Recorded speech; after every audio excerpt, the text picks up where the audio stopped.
Welcome back to episode 2 of Champs Chats here at the World Athletics Championships Oregon 22. I'm your host, Chris Chavez, joined by Kyle Merber, Jasmine Todd, and Caitlin Hutchison to unpack another amazing day of action here in Eugene, Oregon. But first, we got to acknowledge our sponsor, Tracksmith.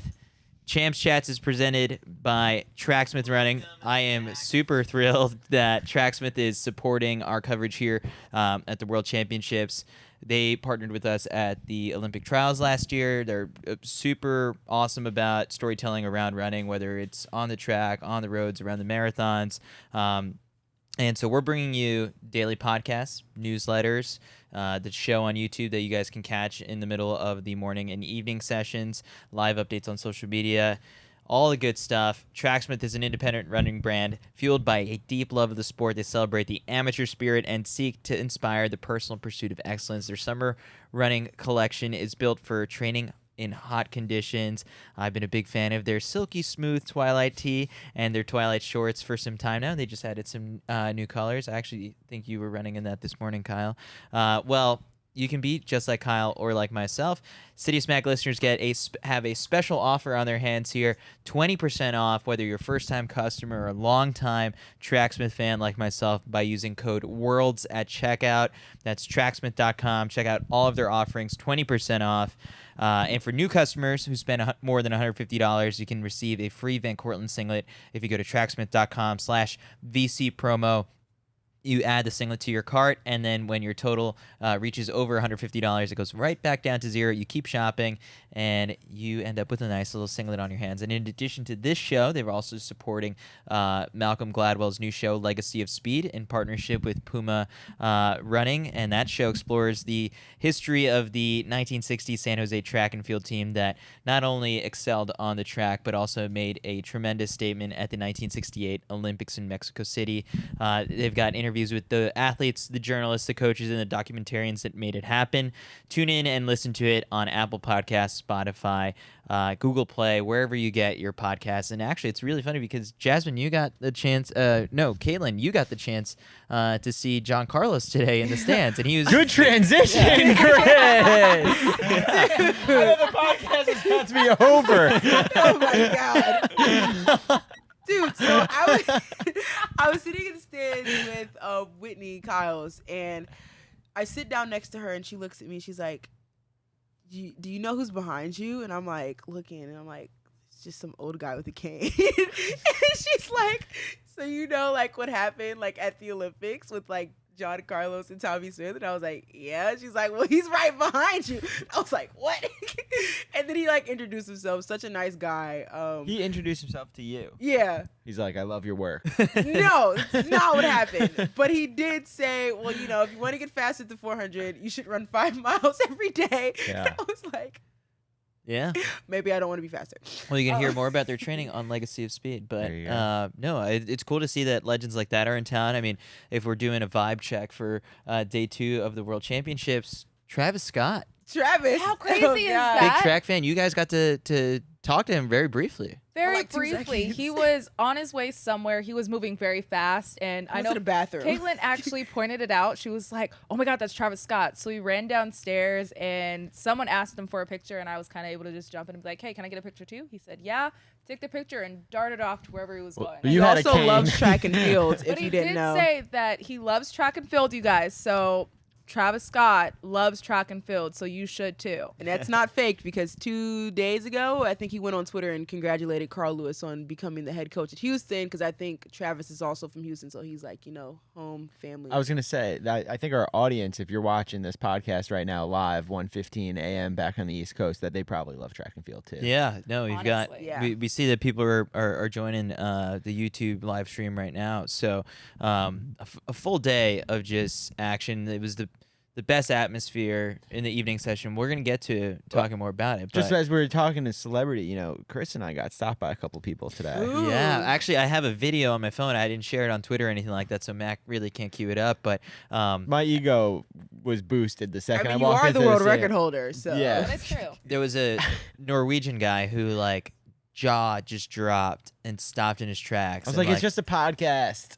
It's just he was a like, podcast. He was like, he's like, you're Kyle Merber, and he's like, yeah, that's me, and he's like, you're like a huge hit in Norway, and then he's like, Wow. You're a Norwegian I was like, I've superstar. always wanted to go to Norway. Can you go, please? Well, Yeah. like now I'm staying at this guy's house. because he was like, you know, you guys. I said to him, I was like, so where does Kyle rank? Like among it's like Jakob Ingebrigtsen, Karsten Warholm, Kyle Merber. Like is that how it works? And he said, I think it goes Jakob Ingebrigtsen, Kyle Merber, then Karsten Warholm. You're bigger than wow, Karsten than Warholm in Karsten. his own country. But I was like, why?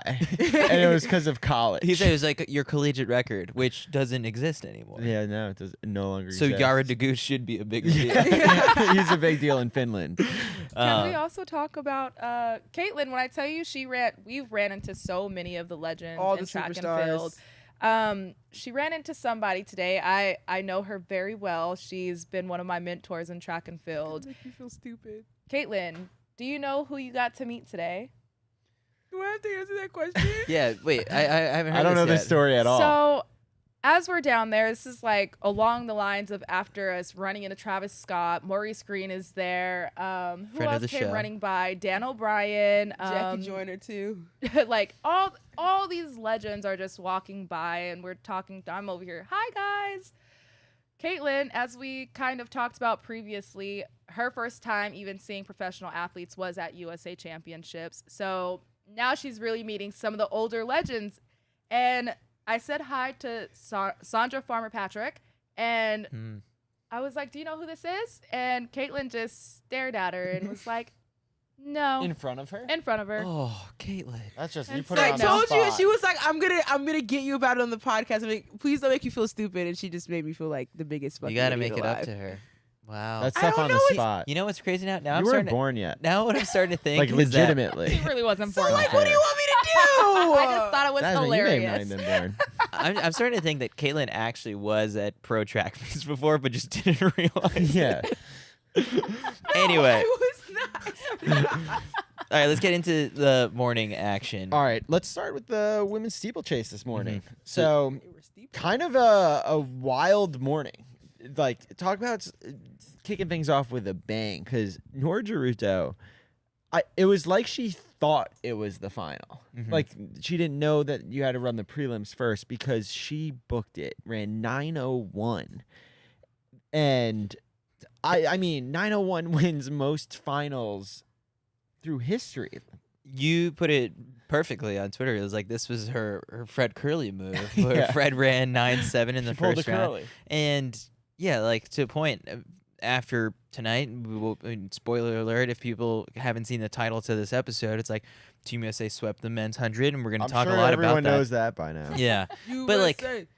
Fred, they asked him, like, why'd you run 9-7 in the first round? And he was like, well, because they had to go to bed, thinking about that 9-7. I didn't. So now Nora Geruto has put everyone to sleep with that 9:01, and everyone's probably thinking, like, what's in the cards for her in the final? Yeah, well, she switched allegiance to Kazakhstan, and so she wasn't able to compete last year in the Olympics because it was in the middle of that process. And I think she's starting to make up for some lost time. But from the American perspective, all eyes were obviously on the 10-time U.S. champion Emma Coburn, who said coming in, we were talking after, that the plan was kind of just like treat this as a workout. Mm-hmm. And use it as something to build off of. There's a few days between the prelim and the final here, and then they went out that hard, and I think she was a little surprised by it. She ended up actually finishing 4th, so just outside the qualifying position, but she ran 9:15, and I don't think she's ever been in the hot seat before at a major like this. And so doing the interviews, it's kind of weird to do interviews as, you have to sit there and wait for 25, 30 minutes. But I just, Your destiny is in other people's hands. But I was saying to her, I was like, Emma, you're fine. Like, there's no way, because it's 3, 3, 3, and then 6. I was like, there's no way, like, that many people are running under 9:15. And then as, like, luck would have it, kind of, then Courtney Wayment found her spot in the same position. She finished 4th in the second heat, running 9:14.9. So they were the first two on the bubble, and then the third heat, they had nothing to worry about. They finished slower than 9:14, 9:15, and Courtney Frericks got in also, and so we got 3 American steeplechasers in the final. Yeah, I mean, Team this one USA. is nor Gerudo's to lose. I feel like, I mean, even there was a 10-second gap between her and the next fastest time today that, like, even on a water barrier disaster, she could get out of the water, maybe even like dip her toes in there for a little bit and then like keep going and still win the damn thing. And so, I mean, it's going to be a fast final, but in the past that has worked to Emma's advantage. It's worked to Courtney's advantage as well. Well, last year Courtney had to be the one to really push the pace from the front, so we'll see kind of how everything plays out in terms of like what the game plan is going to be and like how people react to, you know, if Courtney decides to do it, but she hasn't really quite been at that level yet. So I'm excited. Yeah, no, it's good. And I think the fast final, I don't know if any, you know, Emma at USA is, I would say, kind of showed the potential of maybe being in that sub-9 American record shape. Mm-hmm. And today probably didn't go quite as well for her, but it was just a couple of weeks ago that I would have said, yeah, we might be looking at American record, and if Gerudo makes it fast like that, maybe it's time she takes back Courtney Frerich's current record. That's what Emma's wanted for a bit. Yeah, so something to look out for. All right. And then another thing that stood out to us this morning was the men's 110 hurdles. We got to see the beginning of Grant Holloway's World Championship title defense. He looked good. Devin Allen looked not as a little sharp. rusty, but yeah. he's had obviously a very tough few weeks with Yeah. loss in his family, and so he had said he took a week off. And that's kind of the benefit of having a few rounds. You can work out those kinks. Get it together. I mean, we've got 3 guys going into the semifinals, and so I'm excited to see what they do. Go Team USA. That potential title defense for Grant got a little bit easier because the U.S. champion, Daniel Roberts, who Roberts kind of surprised everyone at USA's when he pulled it out like that. Yeah. Obviously, he was a fantastic collegiate. Struggled for a couple of years. I think he's now down in Dallas, and he's training well, and things seem to be clicking. But he just got unlucky. He clipped, I think, the 7th or 8th hurdle and went down, and just wasn't able to recover. And so, unfortunately, the U.S. champ is out. From the American perspective, thankfully, we have 4 athletes in this event. So the sweep potential is still alive. The sweep potential is still there. I also want to note that the weather this morning for sprinters wasn't the best. I think today in general it wasn't cold. The best. So it was pretty cold for sprinters to get out here and try to put out some times and get it done. And also watching Daniel's race, it was strange because I don't know too much about hurdle mechanics, but there was something off. I think going into a second hurdle, me seeing his hips were kind of down, and I could see that pattern, that rhythm in between the hurdles starting to fall off. And so just heartbreaking. But again, we've got 3 going in, so that sweep is still possible. Yeah, but Hansel Parchman is not going to make this easy. He had the second Not fastest at all. time of the day, 13:17. He looked really strong. Correct me if I'm wrong. He and Grant have very opposing ways of running the race. Like Parchman gets out a little slow and then closes like an Insane. animal. Mm-hmm. Yes. And Grant, obviously, we've seen the success that he's had indoors in the shorter hurdles race, and I mean, he's a beautiful start, and it's just always a matter of whether or not he can hold on. So from that perspective, something to look out for. Yeah, the opposing forces in play. Yes. I think that's a pretty good summary of the men's 110 hurdles. We've got the semis and then the final to look forward to. We also had the men's hammer throw, which apparently was just, we had John talking about it. Amazing. Electric. You guys were in the stands for that one, right? It was nuts. Like, Oh my goodness. I don't think I've paid. Like, I pay a lot of attention to the throws, but like there wasn't too much going on the track during the time of the final, so I was like, well, I'll just keep watching. And it was like literally in the first round of throws, throw after throw after throw, it just kept getting better. Like it started off at 74, and then it went to like 76, and then 77, and then we were hitting 80s, and then I think it was like round 3 or 4, one of the guys from Poland like chucked like 81.9, and I was like, what is going on? Like, it was literally nuts. As Raven said it today, like, they were literally throwing bombs. Like, quite literally. It was amazing to watch because from the jump, Rudy went and he threw out a big mark where everyone was like, ooh, you heard the stands, like, dang. And from there, that excitement just kept building and building and building. And so there was a whole bunch of season best and PBs that came out of this whole event, and I'm excited. That was great. You know, you've got Nowicki, who ultimately finished second as the defending Olympic champion. Then Fajdek, who ended up winning, now 4-time world champion. 5, I think. 5 now. Was that number 5? 5 consecutive, yeah. So, the Polish, I don't know what they're doing over there. Polish hammers. But, I think something that was really special and cool about today, and the buzz, and as you're walking around town, for those who maybe aren't in Eugene, it is contained in like such a small radius that anywhere you go and anything that you do in this 10-day period, like you're constantly bumping into people and you're making small talk that's like exclusively about track and field. It's a really unique, fun environment to be in. And I've never bumped into more people who wanted to talk about the hammer throw. Mm-hmm. Yes. Like, it's so cool. Normally the hammer throw, they're like, all right, well, how far away from the stadium can we put them and not like get everyone mad at us? And, in the center ring today, attention was all on them. And maybe that's why we saw such like wild throws. Keep them in the middle. Yeah. It's dangerous out there, though. Well, you better be paying danger. attention to the hammer throw. We like a little danger. There wasn't a whole bunch of like running events going on at like the exact same time. Would you I'm want to run never while they're too- throwing on the infield? I'm not Yeah, too. make it The thing exciting. is I would never be concerned about the running events. They're typically okay. It's more so those field eventers, because I have been out there jumping while discus was happening before, and discus have landed in the long jump pit.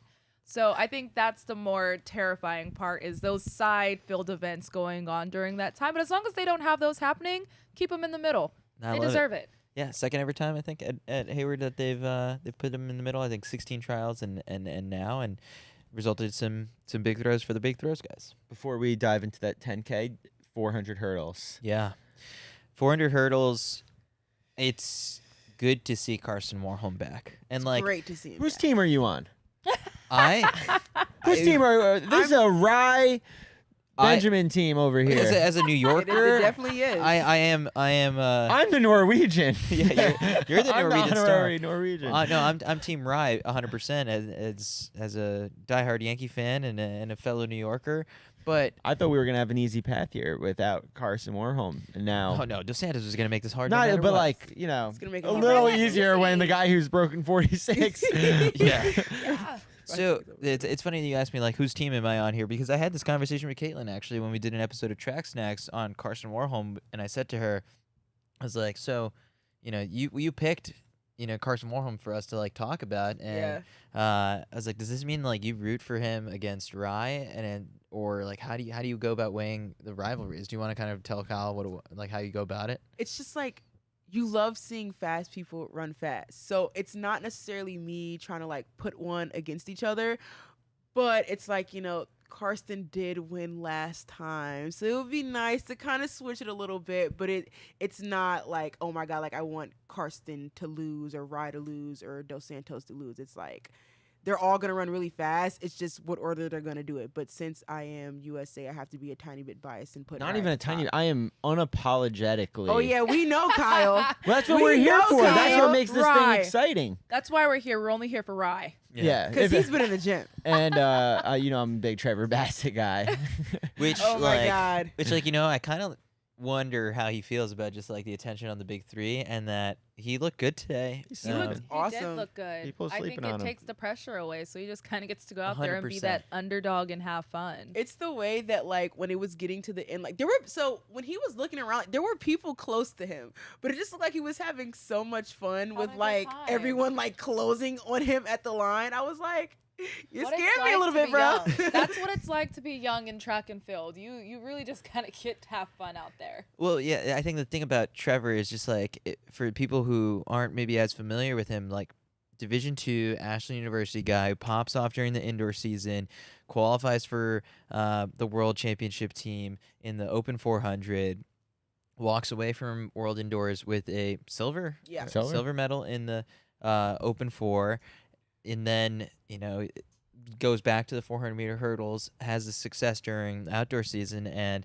is now kind of the Cinderella story is continuing in a sense, and like it would be a beautiful thing if he comes out of this with the medal. It's not going to be easy by any means, but very visibly, I even noticed when he was standing, and they were introducing him to the stadium, he was like getting the crowd pumped up. And it's like, if you've watched any of our interviews that we've done with him from the mix zone, he's just an amazing personality. Amazing. And so I'm really looking forward to seeing what he can do in the final, just because like no matter what happens, whether he ends up fourth or he ends up second or whatever, if he wins, I mean, that's the greatest story of the outdoor season. But it's just been nothing but, we want to kind of uplift the new stars in the sport, and he's definitely one of them. And so I also just want him to sit on one of these couches. Yeah, with we got to us. get him. We got to get him out here. You're Allison describing looks these very really, like- uncomfortable chairs as a couch.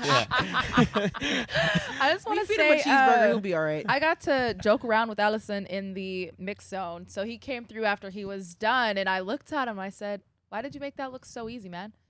Do you know him, or you're just like Chula having Vista, fun? he's been training in Chula he's Vista. been training in Chula Vista all okay. year. I was like, you're just So- joking with athletes now in the mix zone that you don't know. Is You're that supposed allowed? to be serious, Jasmine. So like, I This is the mean, World he Championships. taught me a dance at Prefontaine, and we actually learned another dance in Chula Vista, and here we are again. So maybe we'll see us dancing again. But I did No, you'll get kicked out of the mix zone this time, Jasmine. Real quick. out of the mix zone, guys. We Out were of the told mix like zone. not to acknowledge athletes too much in the mix zone and like no pounds or something. And today I got a few pounds, but I was like, they came and pounded me, just so we're I'm clear. wait, Whoever's pause, on the security cameras. Wait.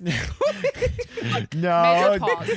I will say, yeah, they're gonna be a little upset because there's already been some dancing going on within the mix zone. Oh, boy. But Whatever. yeah, I He's gonna joked show up around on a Edit little that part out.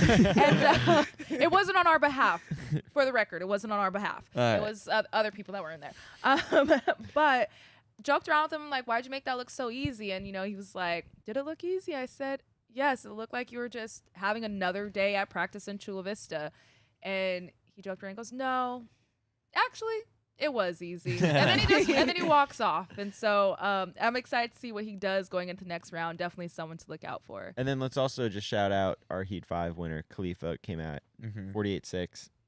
Looks strong. So we got 3 into the next round, the 4-inch hurdles. Let's go. Let's do it. All right, morning session wrapped up with an epic 10,000 meter race. And if anyone, I think I've probably in the past definitely said like the 10,000 is just like boring for a lot of it. And I'm willing a to lot take of- all of that back now There was after slander seeing that. Because, today.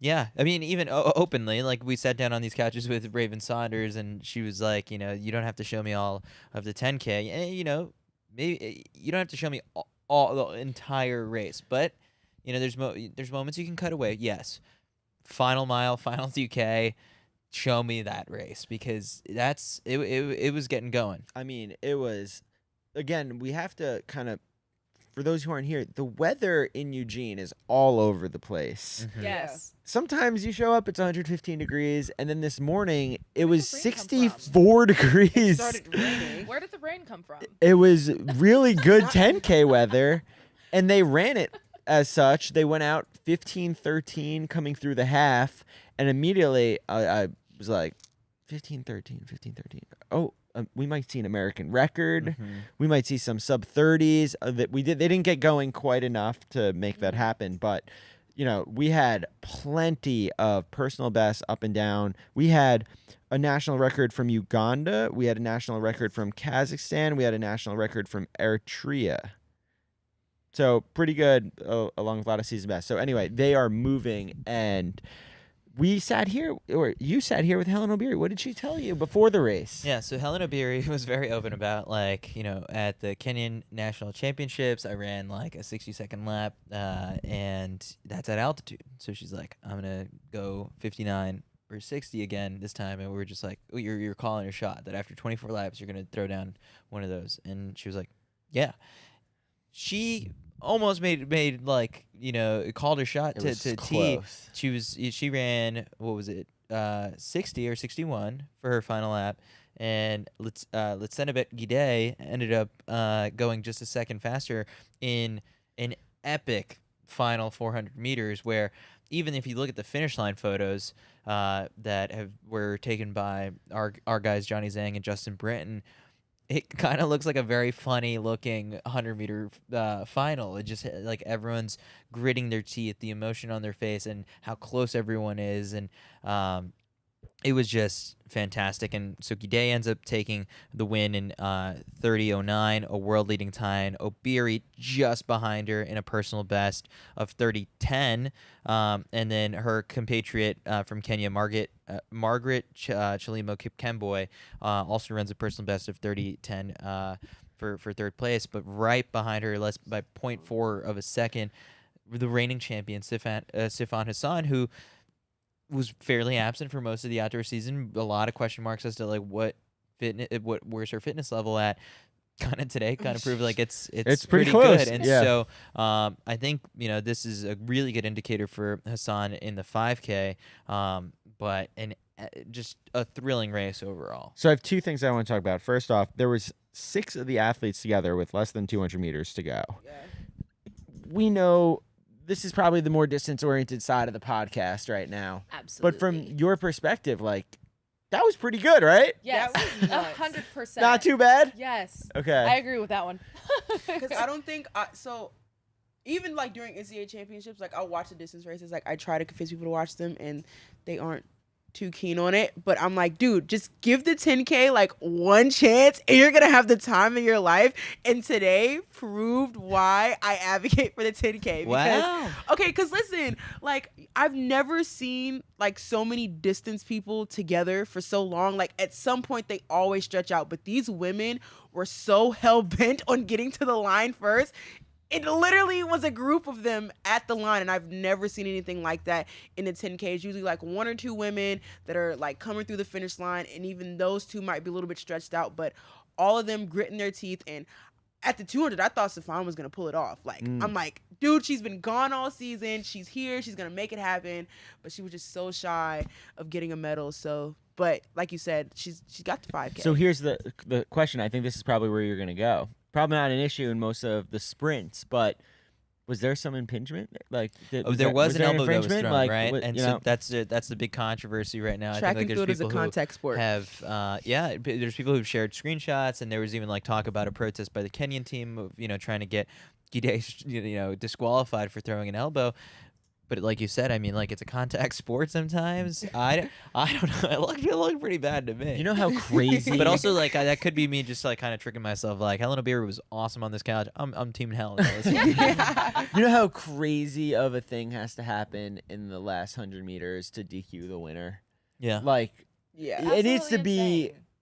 such an egregious act that like is that even the that even the Ethiopians would be like, oh yeah, no, that's fair. I mean, who was it? You're not. It's got to be crazy. Was like, Haile it was- Gebrselassie the guy who was the one that got punched in the back of the head? Oh my Yeah. gosh. That was Yeah. I nuts. remember that. That was absolutely. Yeah, You're it's not one of allowed those to do that. epic videos. Yeah. Are you sure? Yeah, no, you're it's not allowed to do illegal. that. But no, where I was gonna go, kind of to take a jumping off point from Caitlin's discussion there was that was it with Vin that we were having the conversation about like when you bring just a casual sports fan to a meet like this and like you show them that 10K, all you have to really tell them is like, here's a runner from Ethiopia, here's a runner from Kenya. They both want to beat each other up to and push themselves to the limit. Like you really get excited about that kind of stuff at a meet like this. That was a Jeff Merrill quote that he had said when I had asked a few days ago, like, how would you convince someone who's not paying attention to track,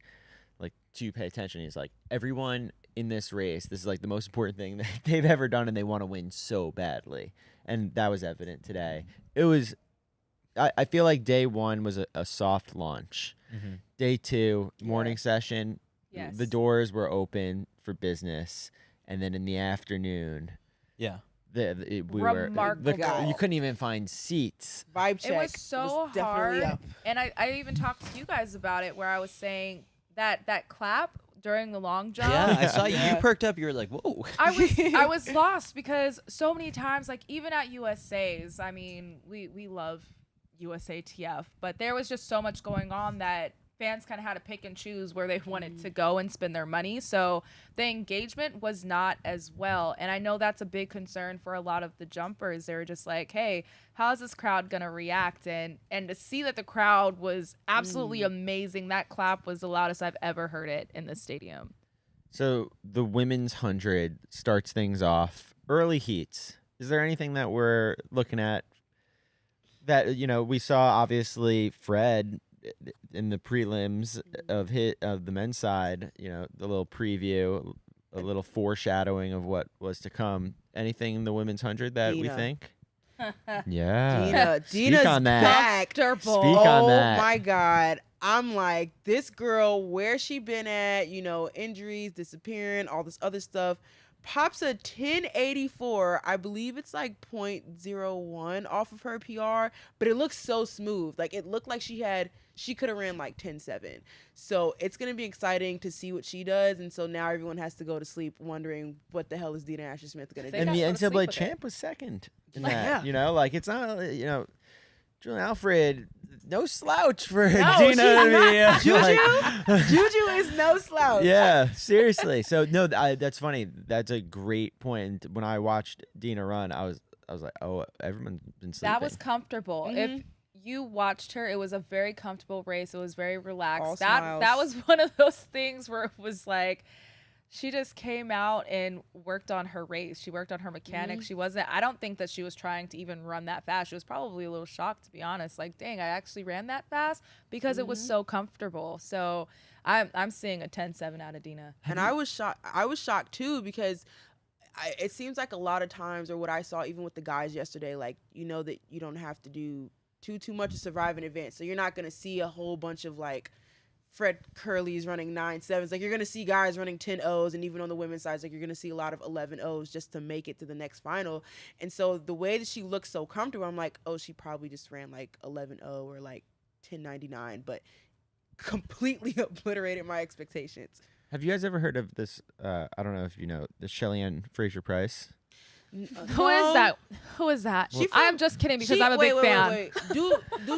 Is that the girl who Shelly be with the wearing- nice hair. Oh, Did you guys the okay. hair?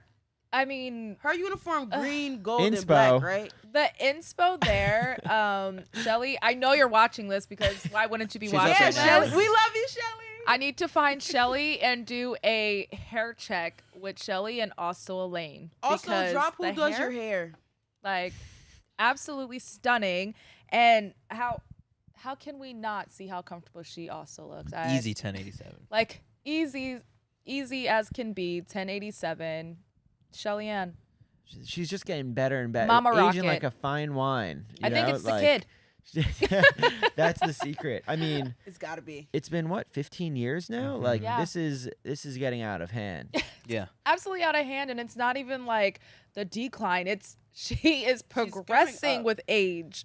I thi- How? I think whenever she stops, we're all going to be just as sad as we were when we saw Allison Felix's last lap. So Oh, whenever yeah. we see Shelly's final 100, it's going to be like, dude, you're leaving us. I might cry. I'm kind of sad of all these people leaving. Yeah, don't Relax. talk about that anymore, Caitlin. Relax. You're making Sorry, us sad. I don't want to be Oh, sad. Caitlin, I kind of want to wonder if you're Team Jamaica right now, because there's obviously some of them watching. They always are. Got to redeem myself from what I said about Abby. But don't. No, You no, hold no, your you ground. said it with No, your you don't chest. know. You You hold your No, ground on that no. one.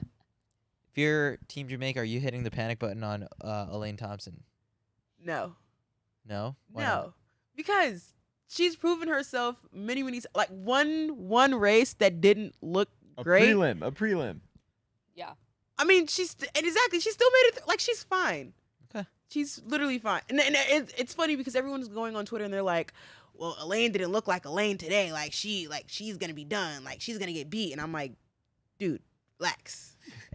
It's the prelim, okay? She's got like 2 more rounds to figure her life out. Don't worry about it. I don't know, man. Oh, you're going to get the round up. You're going to get a round up. I don't know. You guys can attack me for this. I'm not saying that she won't make the final. I will say, again, the weather conditions were not great for the 100, so that may have gotten to her. We know Jamaica loves heat. So hopefully it's kind of warm when they definitely run bringing it. this final form. I'm not sure, but she didn't look like herself today. All I wanted to do there was just get Caitlin to address the Twitter haters because last night's clip did really well of you addressing like the Twitter haters. I don't play with the haters, okay? No. I love if you run fast, I love you. Unless you're a bad person, I don't like you. How do our Americans do? What did we see out of them? Americans, Melissa made it through, Aaliyah made it through, and TT made it through. Aaliyah looked good. Aaliyah looked great. Aaliyah looked really good. Yes. So I'm excited to see. I think this is such a redemption for her coming back. We got them through, and I think that's all that really matters for them. Get through. Let's see what they pull off in the semifinal. So when the Jamaicans make It's it through different. but don't It's look a that lane. good, it's one thing. yeah, but when the but Americans, That sounds biased. the Americans all We looked gotta keep it good. down. We got neighbors. I was just getting a little concerned Let here. me just say the Americans looked well in their races after I've watched them run a lot. Elaine is somebody who we see top of their class. We don't ever really see her look like that. And so to see her kind of come out and perform in that way is why I'm like, ooh, I think she'll make that final, but medaling, I think it's kind of up in the air for me. We'll see after the semifinal. I think Melissa will probably come through and run something hot again because she looked great in her prelim. And then I also saw her walking through the stadium. Didn't get a chance to talk to her, but I got a chance to briefly talk with her coach, Coach Goodman. And I was like, I just gave him like a hug. And he was saying, you know, like Melissa's walking through here, like, don't talk to her. Like, she's like, just let her be. But tomorrow you can talk to her. So I think both of them are planning something really hot. I also think it's also because you got her to call her shot at USA. So he's like, don't do that. You're going to anger the Jamaicans on Twitter. So, no. Women's 100 is going to be Spicy. epic. All right, let's keep it rolling. Long on the jump. election. Yeah. We saw They an jumped Olympic very long. champ go down. You know what? Do you want to try to pronounce Matilda's name? Tentuglia? Yeah, Nice. yeah. Say it with what confidence. Chris said. Yeah. The Greek guy. Can you repeat it? I want to say, watching Wang, how do you Jinan say- Wang. Yeah. Watching him jump that mark, he just knew as soon as he landed in that pit. And someone was right next to me, and they said, how is Matilda's? Mm-hmm. How is he going to respond? And I looked at him and I said, honestly, when someone does something like that, it can be very hard to respond depending on who you are. And I'm not quite sure if anybody can respond to that, Yeah. especially with one last jump. He saved it, to the last one. And, he went from not being in medal contention to popping a gold medal right then and there. Popping a gold Yeah. medal, like how insane is that? That was absolutely remarkable. It's one jump. That's all it takes. I may Yeah, even one say jump that's my is all it takes. second highlight for the evening. Oh, all right. Wow. Well, But don't tell us what number one is I yet. also, well, we're going to get to that got the because we Hayward all Magic know moment what of the that night, yeah. is. But also, I do want to give this shout out to Stefan again because, like I said, this is his second meet. This is his third actual time jumping, if we count their prelims that they had the other day. Third time competing this year and coming out with the 5th place. Mm-hmm. Yeah, that was great. Insane. So, I think and Marquise 6th, so the Americans, I know we didn't have an amazing U.S. championship internally, but when we got Yeah. out here, 5th and 6th for those Got out guys, here and still we're made getting it some to the momentum final. going. Yeah. Let's dive into some 1,500-meter heats before we touch on the 2 sets of medals that were handed out in the evening session. Yeah. So let's start off with the men's 1,500, your specialty event. Who looked good to you? What were some of the big surprises? I mean, like, it's the first round, not a ton. Yeah, we didn't see a ton of things. Well, for one big one for Team USA. Yeah, so unfortunately, the U.S. champ Cooper Tier, he told us after that he had a stress reaction in his tibia that he'd been dealing with the last few weeks, and just wasn't able to put together the train that he wanted, and I felt bad for him. We're in the mix zone, we're hanging out with some of these athletes and talking to them, and I hate these interviews. Like, I want the happy interview where you're telling me that all your dreams came true, not the one where you have to explain why you weren't able to perform as well as you had hoped. And so that's not how he wanted to do it on his home turf. He didn't want to have to run it in like that, but that's the sort of thing that you keep close to your chest. You're not letting the world know what you're going through, and that you're spending time on the bike rather than on the track leading in. So heartbreaker for us there, especially because I had high hopes that we'd get 3 Americans in the final and, shush some haters. But Ollie Hoare took that first heat. Honestly, he squeezed it. He squeezed it perfectly. He looked excellent. And Chariot just kind of played a little low key. He has been it's a new approach. Interesting. Like, it's been all season that Chariot hasn't been the super dominant guy, and he's like kind of just lurking right now, lurking and kind of like letting his odds on DraftKings go up a little bit. And like, I took a quick peek at them, and I mean, yeah, because we already took a quick look at the draw for these heats in the semifinal, and because of how some of these guys perform here, like, you end up with one of the semifinal heats that includes the 3 Olympic medalists, the world indoor champion, all in the same semifinal. And so to just kind of quickly sum things up, Stewie McSwain, who had a big bout with COVID earlier this year and had to scratch from a bunch of races, took his heat in 3:34. Weirdly, really happy Super to see pumped to see Kyle. me. Yeah, it'd been a few years since I saw him last, and he was like, "Yeah, he gave me the pound," and I was like, "Whoa, relax, not allowed." So Stewie looked good, I think. And we were talking to him about this. He's normally the guy who races constantly, and not just like 800s, like some milers. Maybe it's like, no, he's running 5Ks and 3Ks all the time. But this year, because of some injury and because of some sickness, we haven't seen him do the normal Melbourne Track Club thing where he's running around racing. Can you say that again? Melbourne. That's how they pronounce it, just so you know. I've been to Australia. Traveled the world. And International Kyle. Yeah. Mac and I went to Australia together to race. Our camera guy. And so Stewie, I think, is coming on at the right time. I think sometimes, in the past, it's like, oh, he's winning all these races and he's running really fast. And, what does that do when it comes time to run 3 heats in 4 days? And yeah, I think he looks pretty fresh. Another guy, who, again, a personal friend of mine, Charles Filbert Thibodeau. I didn't actually get to see him in the mix zone because we were talking to other people, but I know that he was really, really disappointed to not make last year's Olympics.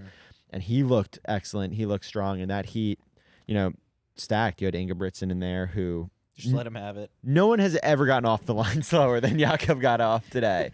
He was like, yeah, he spotted everyone a full second. And then, of course, you got... Johnny Gregorek. Your guy. 30 seconds to talk about Johnny. Go. Honestly, the thing about Johnny today was it was business. And we had talked when the heats came out and we were kind of going through it a little bit, which it's unfair that he has me in his corner, The on-air analysts coming in and being able to dissect your heat, talk about how it's going to go. But it's exactly how he had envisioned that it would go. And it was fast. He just hung right off the pace a little bit, saw where the 6th guy was, picked him up, did what he had to do. The time was fast enough too. Like that heat was won in 3:34. So looked good. First World Championships since 2017. He's in the semi. He's going to get back into the final. Shout out Johnny. Prediction. Was that 30 seconds? Yeah. They actually, yeah. But And just then- a little over. That was really good. But then you also, all throughout this spring and summer, have been writing just beautiful prose about Mario Garcia Romo, Yeah. and you finally This got was the kind chance of to funny, yeah. there's no fist bumps in the mix zone, but you almost give this guy a kiss. Yeah, so you know us Spaniards. So it was kind of funny because we were talking afterwards, and I was doing the interview alongside John Galt, and he had asked Mary, you're joining the OAC. Have you ever trained at altitude before? Boulder being obviously at altitude, and he's like, no, not really. And I was like, wait a second. I was like, isn't where you're from like You guys got a few thousand feet there. He's like, yeah, no, I did grow up like at a few thousand feet. And immediately after, Galt was like, how did you know that where he grew up was a few thousand feet, like in Spain? I was like, oh, my family, like I still have family there, like I've gone and visited, is from very close to where Mario's from, like 20 miles away. So I've gone there and I've gone on runs there and been like, this is kind of hard. Like, what's the altitude here? But that's besides being a really nice guy, that's one of the main reasons why I root for Mario, and I constantly wonder why I didn't run for Spain. You're truly an analyst here. Yeah. Know it all. Well, here's the thing. It's like Kyle with the 1500 and Mac is sort of the same way. Like they can watch this race 20 times over and like pick up on little things that's announced to them every single time. I'm having trouble loading up the third heat. Yeah, unfortunately, I didn't even actually get to watch his heat because at that point we were in the mix zone. This one was Josh Kerr just kind of I saw the slapping hands and highlights. kissing babies in the final like 50 meters with some new shades. He's got like no free ads. A really nice sunglass sponsor because we have a really nice sunglass sponsor too. So Yeah. Article 1, shout out to them who sponsors CITIUS MAG podcast. I'm not gonna give the other free sunglasses. No way. Okay, so anyway, Good save. Good save. I was about to, and then I was like, no. maybe Wait if a minute. Tracksmith made sunglasses. Tracksman did have a They collab with Article do. 1 a couple years ago that Yeah. was really good. Yeah. All right. Full Article circle. 1, check it out. Cool. Promo code Crazy. CITIUS. Yeah. Anywho, Josh Thompson. I think I always like talking to Josh in the mix zone. He's always He's putting on an act. Oh no, not Josh Thompson. I'm talking about Josh Kerr. Oh no, Josh all right. So Kerr. Josh Kerr, I've never seen him give an interview like the one that he gave today. He was just kind of like, also like, everyone please gather together. It was like, I'm only gonna do this one interview. And it was sort of like, we know what you're doing. Yeah, he called out the Americans for the home field advantage, and He was like, oh yeah, well Brooks Running bought me my air conditioner, and I'm Hey, no sleeping, free ads. I'm sleeping comfortably. No, all the shoe brands are welcome here at CITIUS MAG. that is true. Yeah. And so we can talk about what Andy did this morning. Oh, yeah, Can yeah, we sidebar this really quick? Yeah, we decided not to partner with a major shoe brand here at the World Championships because we want to be very inclusive, and so we honestly, like, we'll openly say we passed up on some pretty big deals that we were being offered to have, like, big presenting sponsors and do this from some of the big, houses that are out here, and so we were like, no. We're going to do CITIUS MAG House. We're going to let every brand, every country in and all that stuff. You're letting And people so- behind the scenes here a little bit. Yeah, I mean, that's Love it. and so, like, in a way, like, for us, like, we're not going to sit in someone else's living room. Like, we're going to have our living room for We're people gonna to sit come on see. our couches in the backyard. We're going to assemble this, or I'm going to These personally seats. watch people assemble these, and then so we, in a way, like, we want to, as we've been doing in the Daily Show in between sessions, like, we want to have the Adidas athletes sit down with us. We want to have the On athletes sit down with us, which, like, sneak peek, tomorrow we're going to have a bunch of the OAC athletes come down. We're going to have Vernon Norwood come and join us. And so We're gonna have Dathan Ritzenheim let himself into our front door and, make coffee in our house. So it's sort of like CITIUS MAG House. If you're a big track and field fan, if you make the sport great, you're welcome. But then all of a sudden, maybe that's gone a little too far. And Andy Weeding, who's like staying at the house next door to us, is maybe like behind this fence right now and listening to this. And he just decided to bring a big box of OAC. What was it, like? It Scarves. was like their soccer scarves that Yeah. they have.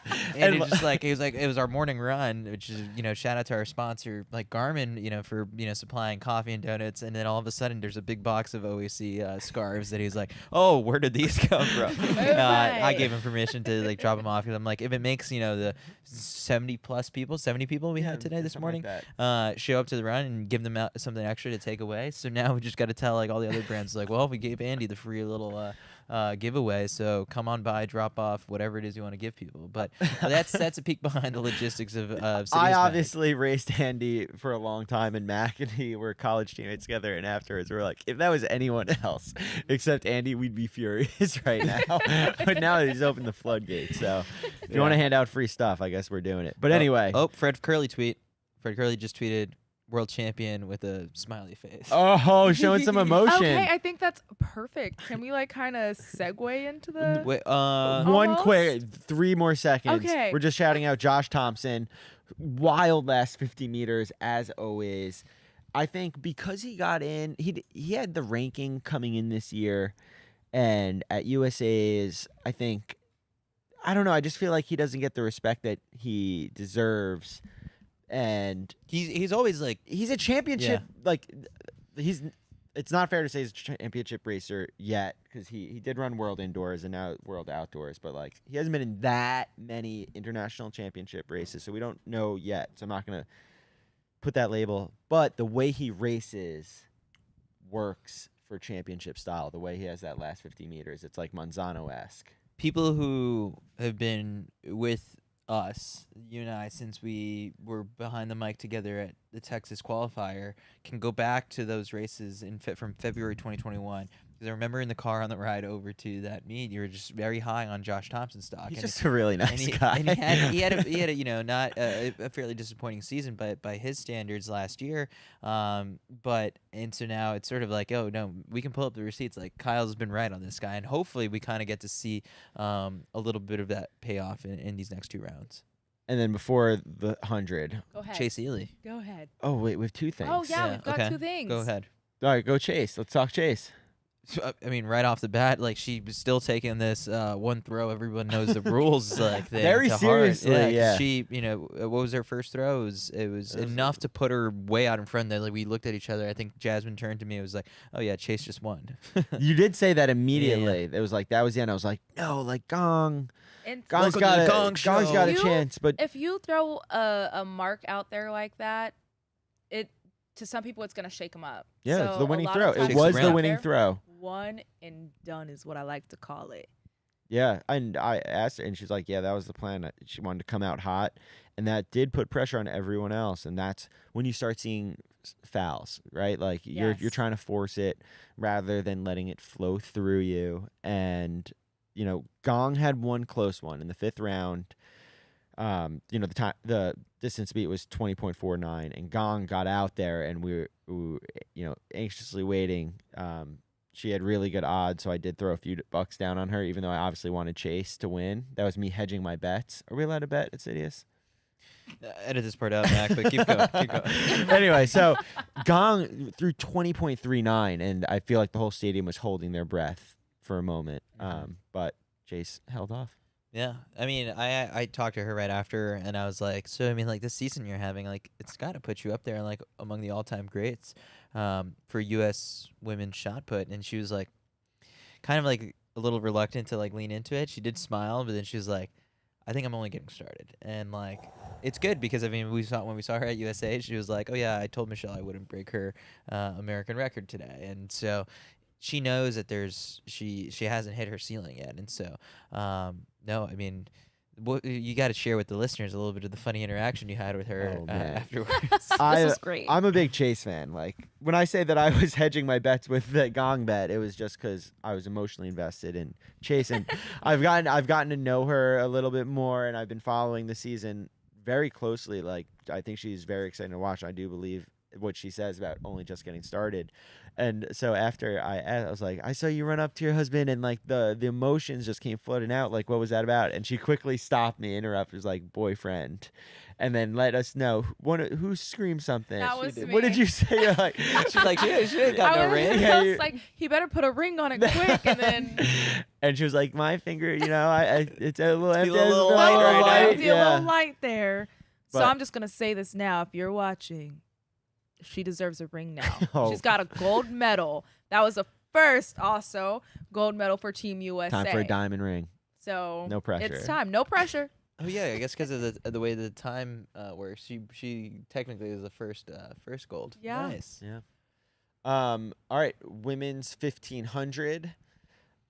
First heat, a heartbreaker. Ellie, unfortunately, just wasn't feeling like herself today. That's what and- it is. So yeah, I mean that's what she said to us in the mix zone. She said workouts coming into the World Championships were good. First round felt fine. It's just sort of like I don't know. She's described it as I'm not feeling like myself today, and then didn't give as too much else of an explanation, and so kind of walked off after that. So I mean, very visibly disappointing, especially kind of coming off of a an indoor season where she walked away with a medal in the 3,000 meters, and so yeah, I mean that's a big one to lose. Yeah, and fortunately we did get Corey McGee in, ran 4:02, and it's funny because she was talking about today, how good she felt compared to yesterday, and I was like, oh, you're changing your tune because yesterday she didn't want to let on that the last 50 meters was a little bit harder than she kind of had hoped, and today it felt smooth. They ran fast. Siga ran 4:01 up front, like Laura Muir, Jess Hull right there 4:01s as well. So this was a quick first heat, but I think the finals only get spicier. And then in the second heat, talking about why this thing might get spicy, defending Olympic champ Faith Kipyegon got in no problem, and then also shout out Sinclair Johnson, looked great. All right, we got another just live while I have my laptop out right now. Another Fred tweet just went out. Fred just tweeted, "I want my 1v1 at Crazy Long Jumper. So get healthy, street race, whatever, doesn't Ooh. matter." Wow. He's Okay. called out Marcel Jacobs, who That kind wasn't of- even a call out. That was like, I think It he's was- showing I want some my respect. one-on-one. Yeah. Yeah. Get better. I Come do on. like it. I mean, it's a call. It's a It is call. a call out. Um, It's for Call sure a out. call out. I want my one-on-one. He He's said, trying to "Get your race ass to Marcel. It's a respectful. It's a respectful call. respectful. Very respectful way of Um, calling it out. Like, I want that competition. Yeah. So kind of to build this up a little bit, Marcel Jacobs advanced to the final, The semifinal. to the semifinal, and then pulled out. Just said he's been trying to rush back, and like Maurice Green said, like it's tough. It's Yeah. tough to do. So no Marcel Jacobs in the semis, and then no Marcel in the finals. So the odds of a U.S. sweep increased a lot. So then from there, we're kind of left wondering, so is it like, what's the order going to be? Fred, not as fast in the semifinal, very controlled. Him and Christian Coleman were in the same section. And then, from there, how do we go about sort of analyzing this race and the way it unfolded? Because we were, first off, difficult to find a seat at Hayward for the Absolutely first time difficult. ever. Okay, so Yeah. Oh my god. we had dedicated seats that we have been sitting in the And first they few didn't let us sessions. get to it. I don't know. And then they didn't let us in. So then we were just kind of scrambling around the stadium looking for seats. Oh, I'm glad I didn't go over there because that's where I was gonna end up. Yeah, that's what they were letting us in. And then today, for some reason. But anyway, that's the point being, it was so packed. Another that there were flyover. less Yeah. scary. Way less scary. They I was toned it prepared. down. Yeah. But I think that was when we talk about the vision with Vin of what the stadium was going to be like at the World Championships, and this atmosphere tonight was truly the best it's Yes. ever been, and was the vision. Yeah, so something that we've kind of gone about referencing a couple times throughout this podcast episode is we had a whole on conversation with Vin Lanana, the president of USATF. You guys can check that out, of course, like on the CITIUS MAG live show that we had earlier in the day. But yeah, it was awesome for us when we were up at the top trying to watch this race. Were your eyes just locked on Fred, or how are you going about kind of examining what was about to unfold? I mean, it's just, first off, my vision was not good enough to really be able to appreciate from as far away as we were. He's old, Caitlin. But Yeah. It's like 60 something. yeah. But I think like everyone else Relax. in the stadium, it was Fred versus the field. And the odds were in whose favor going into it, do you think? Fred's. Fred. Yeah, that proves By a lot. right, correct? Yeah. I can't wait to post the content that I have because a lot of people were rooting for Fred. A lot of my feedback, I asked a lot of people, hey, who do you guys have in the 100? And that feedback was Fred. Even some of the Jamaicans said it. Wow. Ooh. So I mean, they had a dog in the fight with Seville, and who ends up finishing fourth. But the way it unfolds, it was Fred, I think, right from the start. Christian had a good start. He had a really good Christian start. had a good Start. It, It- everyone. He looking had at a it right really now. good start, to On be brand. honest, and then it just Yeah. kind of didn't really plan out. His top end speed didn't seem like it was quite there today. He was definitely in the race, but it was something about like that last 10 where it just like everyone just took off on him. Well, it's sort of going back to Maurice Green's point, like That's what I was gonna kind of say. like, yeah, we actually saw him on the way out of the stadium. and He was said like, it. "What did I He was tell like, you? What did I tell you?" And so again, go and watch our interview with Maurice Green, because it was just awesome for him to kind of call this, where Christian Coleman the trouble with him is he wanted it like really bad, and that can get in your own head. And in a way, Fred did kind of throw out a big statement in that first round, and the squeeze wasn't there for him. He then sat on the track, and this is like the thing. Like, I hate doing the sad interviews, and he just sat there looking at the scoreboard for a long time as the other guys were doing their victory lap. Yeah. Wow. I don't know if I tweeted it, but if you wanted to try and cue up the clip I have with Christian Coleman, because it actually was like a pretty insightful interview with him about just kind of getting into his head. Like, you're the reigning world champion. You're sitting there watching the clock. Actually, I think it is the clip that I pulled. So in a second we'll have it to hear from Christian Coleman, and then you get to see Fred Kerley cross the finish line, 986 for the win. Then it takes a second for the results to populate on the screen. Marvin Bracy is the second name that pops up, 988, and we have to wait and wait and wait. Trayvon Bromell, third name on the screen, 988. You have a video of us watching it, and I saw, we got 2. I was like, give me 3. And Yes. and the brooms. We should have brought brooms to the stadium. There were USA chants going on in the stadium. Like, the crowd went electric. So I've never been to a World Championships before, and that felt really cool to be in. Like, obviously, like, at that point we weren't in the mix zone or anything. Like, we were sitting among the fans. We had to pull for the home team there, and so, I mean, truly remarkable. And also 3 guys that are like really close friends and have some sort of bond together. I mean, they all are very funny personalities. Mac, you got the interview queued up with Christian? Awesome. All right. Well, here's Christian Coleman who ends up finishing 6th in 10:01. A little bit disappointing, like you said, Kyle. He was sitting there watching the screen, so I asked him sort of like what was going through your head.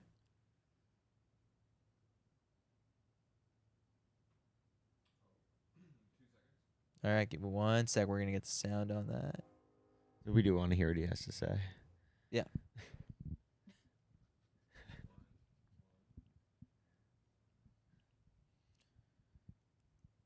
Just a little technical difficulties here. So just taking in the moment, man. I mean, one thing I've learned, in the past few years is, just being appreciative for, being in the moment and just having these opportunities and, just taking it all in and, just using it as motivation coming into next season, fall training, and I'll be back and better next season. I know you're fresh off the track, and it was such a quick race. But do you know like where there's areas that things kind of went wrong? I feel like I executed my start a little bit, decently. Kind of the middle is one thing that I feel like I can improve on. I don't know. It's just like the last 100 meter I ran competitively was, in Doha 2019. I was 23 years old.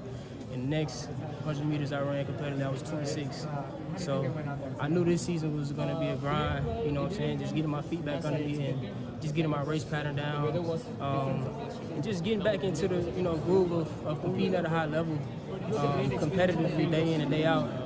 And so, I don't know, it was a tough year, it was a grind, but I just, I'm back at square one. It's just use it as motivation coming into next year. And I think I'll be a much better athlete, so I'm excited about that.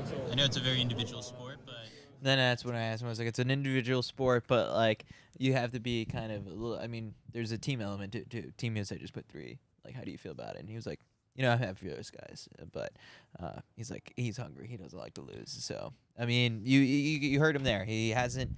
He said this is the first time I think I've ever heard him sort of admit just like how much last year not being able to race impacted him. Because to be back on a stage like this, it's a lot to handle. It's almost harder when the guys are the ones being successful and you're not the one included in that. Absolutely, especially when he's the reigning champ. Like it's Christian Coleman. You want to see him on that podium. You want to see that redemption. And so to kind of have to sit back, it's kind of like when I think like kind of relating it back to the NCAAs. If you weren't making it to your conference or you didn't make it to NCAAs and seeing your teammates kind of leave and being celebrated, you're really happy for them. But at the same time, it's just like, dang, I'm sitting at home. Like I didn't do what I wanted to do. So then we obviously get to hear from Fred Kerley a little bit. Mac, if you can cue up some of the clips we have, not the one that that I tweeted about the 9-7, but there's another one that where I sort of ask him a question about how long he's wanted to manifest being the world's fastest man, because we're all Fred Kerley fans here, where we have been following him on Twitter and he puts things out like phase 9, phase world record. And so he's wanted this for a while. Here's Fred Kerley. Manifest, becoming the fastest man in the world. Well, I've been watching Usain Bolt since early on in my child heyday in high school. When basically we doing football season, we watching the Olympics and World Championship in August. So it was amazing to watch him back then. So I accomplished something that not too many people say they can accomplish. How long have you wanted to manifest? For the longest time, we've sort of been looking for Bolt's replacement, and not that there needs to be that one figure that really fills those shoes and takes that role, but I feel like if Fred breaks through in the mainstream sort of sports realm and sphere, he's got the potential to do that, I think. So I feel like we're in the bubble right now, that it is so difficult for us to be able to tell what the outside world is thinking. Right. I feel like there's a chance that we wake up tomorrow morning and this is really beyond just the track bubble and has transcended into hopefully greater, American culture for just a moment tomorrow, because 3 guys sweeping for the first time. I think Carl Lewis, I saw on Twitter, it said like that they had done it and they ran the same exact times. Was it in 86? Wow. And it's just something that is so special. It's the storybook of coming and making it happen here. Like, right? Like people besides us are gonna care. We hope. I mean, it's sort of like to the point. It's like how much of this can we really kind of push through? We're among track fans. We're among people who want to talk about the men's hammer throw, and so it's going to take a couple calls to friends who are back in New York or back in California and say like, hey, like, did you see it anywhere? Like, did you see it on the Today Show? If I'm NBC, like, I'm calling up the Today Show and be like, hey, can you get us a spot to promote Fred Kerley or even Trayvon Bromell? And it's very easy to package that story. It's like, best friends and training partners, like, medal at the World Championship after, a year or two of hardships, and Trayvon nearly quitting the sport, Fred transitioning from the 400 to, having all the success, and he's a jack of all trades. So these guys, like, they've done what they are good at to the best of their ability. As track fans, we've done our part in just also sharing their stories and getting our trying to get their personalities out there. Hopefully, we're not shouting into a little bit of an echo chamber. Yeah, I know. I think we are. So on that, final parting thoughts. Hey, your Hayward Magic moment of the day, basically, and I think is it unanimous? Are we all just on the same page? This might. Like, How many unanimous days are we gonna have? We're only allowed one unanimous day. This is fair to use it. It's I fair think. to I use. can make fair it to use slightly it. different. Oh, then we get one of those too. I only said slightly because if we're all thinking the same thing, I'm gonna pick one particular person and it's not the winner. Okay. All right. So we're not. I don't want to do the magic moment as one person. I'm blanketing as my Hayward but magic who are you moment gonna of the say? day I was gonna was say Team USA. Trayvon. Okay. Yeah. Hey, if you want to stand for Trayvon right now, Go ahead. I'm here for it. I can understand that. Tell us Yes. why. Look into I'm- the camera. This is your clip for that. Do it in Trayvon's voice. Do it. Do you have a Trayvon I do impression? not have a Trayvon impression. It's not. It's so sexy. Y'all not gonna have me cutting up on here tonight. Anyway, so the reason why I'm choosing Trayvon, and sorry I'm not choosing Fred or Marvin, even though I'm glad to see them as 1 and 2, but I'm picking Trayvon because, as we just talked about earlier, him almost quitting the sport and coming back, and to have this, especially after how the Olympics went for him last year, this moment was very, very important to him. And I know it would have been like the perfect bow if he would have gotten first place, but to make it through hell and back, not 1, 2, 3 times, more than that. I think there was a tweet talking about how he spent over like $300,000, like literally traveling the world to get help with his Achilles and to come back and finally get a medal to prove and to show all the hard work that he's put into this. I feel like that's unmatched from what anybody else did so far this week. My Hayward Magic moment, if we're gonna make it a little bit different. Don't say Johnny. I'm taking Johnny. No. I think tomorrow. Well, it's already pre-selected, and I think it's gonna be when Marvin Bracy steps onto the podium wearing black Air Force Ones, because he looked at me. He said, "I packed those things." And he's like, you better tell your photographers to get a shot of my shoes tomorrow. It's going to be a spectacle. And so we're going to have Vernon Norwood on the show in the middle of the day. So we'll have Vernon just kind of poke fun at the photos that come out of this. And so, no, I mean, you can't help but be happy for the three guys that medaled. So can I just throw a point out there, just so you guys know?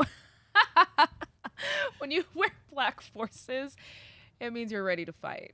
Yeah. So I just want, because not everyone knows that. So the context my parents behind are this. thanking you as they're like. Because I know there's people that don't understand that context. You either about to fight or you about to hit a lick on somebody else.